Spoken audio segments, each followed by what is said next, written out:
Welcome to another edition of AUVSI's Weekend Roundup, where we point out some stories from the week that you might have missed. I will start off. We just completed Unmanned Systems Defense Protection Security here in Washington. So if you missed that, we have several stories. The links are there. You can catch up on some news from the ground, maritime, air domains, and see what you missed, and hopefully make sure not to miss it this year or next year.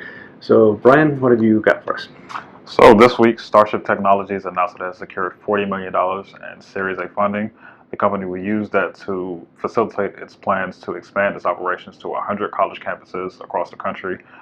So far, the delivery service, autonomous delivery service, has been a hit on the campuses of George Mason University in Fairfax, Virginia, which isn't too far away from here, and Northern Arizona University. So more robot deliveries coming to college campus near you. Revolutionizing the snack industry. Yep.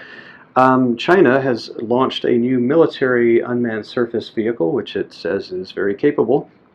In fact, it says that it has achieved initial combat capability, and the ship, which is 15 meters long, carries missiles and torpedoes. So you might hear some more about that before too long.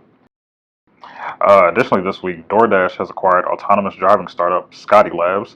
Scotty Labs is a teleoperations company, which is basically trying to facilitate people being able to remotely pilot or remotely drive self-driving cars.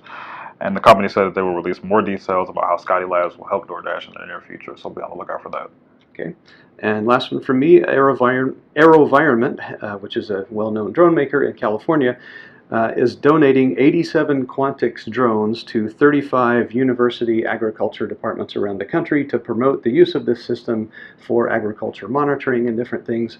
It's a fixed-wing aircraft, but it has quad rotors as well, so it takes off and lands vertically, so very useful for work on the farm. Sounds good.